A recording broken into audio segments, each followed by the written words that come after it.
So we've done our list, our exhaustive list, and now we started looking at homes in that list, and we're ready to view homes. What's next? My name is Fadi Kudir. I'm a local realtor with Sun Group Ottawa. And if you like what you see on my channel, Canada on the Rocks, please don't forget to hit the like and subscribe so we can get more and more videos.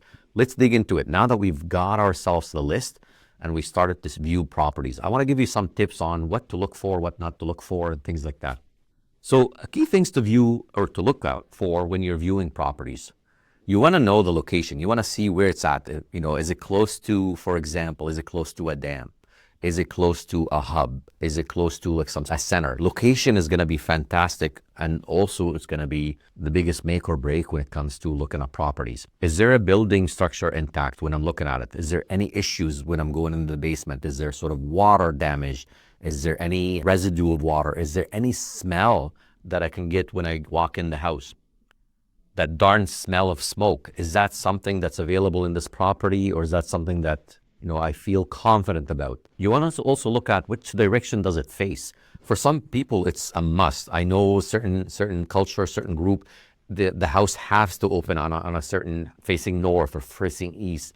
You really want to kind of pay attention to all of that, because definitely it's going to make it or break it for you. And you're not going to be happy with that list that you have of negotiables, non-negotiables. Now, when you're in the house, you also want to take a look at the sizes, the size of the room.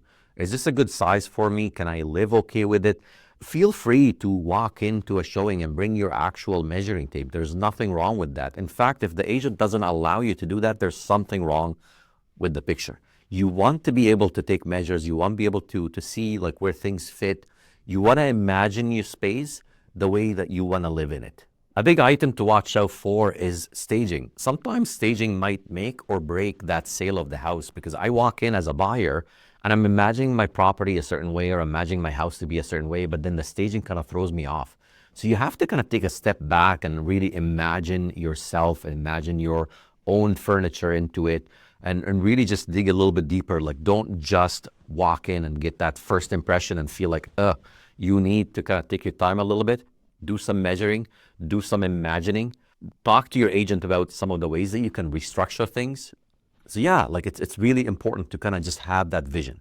Now, let's dig into a little bit more of the nitty gritty, the stuff that, you are going to find in the inspection anyways, but like, why wait until you get to that inspection and waste the time and the money? This is when I look at, for example, the windows. I look at the doors. I look at the wear and tear on the house. I might want to take a look at the roof to see if the roof is still, intact. See if there's any missing shingles to the siding of the house, if there's any problem with the siding, if there's any cracks on the foundation, little or small. If you don't understand it, or if you see it and you think it's a concern, that's when you turn to your realtor and ask the question. And they should be able to at least either put your mind at ease and go, you know what, this is worth noting, and I'm going to ask about it to find out. I'll give you an example. If I see a hairline crack on a foundation outside, now that could be just parging, or it could actually be a major fault that I need to check. So why take it to the next level and go and spend the money on the inspection when you know for a fact there is an issue? So I might see that crack on the outside, then when I go in the basement on the inside and I see water residue, right there, it's going to tell you that there's an issue. So be careful to kind of look out for certain things. Plumbing is another good one to look at. For example, if I can smell a little bit of a plumbing smell in the house, they might have cast iron in the house that you don't know about. Ask that question. Hey, how old is that house? When was it built?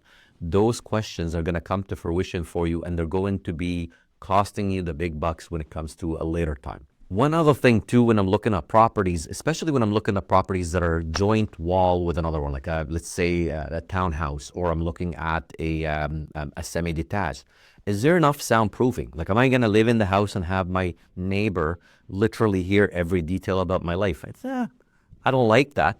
Some people might be okay with it, but you have to be comfortable with all of that. So you got to be able to ask all those questions so you can put your mind at ease and know full well that when you're moving in, this is the house of your choice. You're going to be living in it for a good 5, 6, 10 years. You're completely comfortable.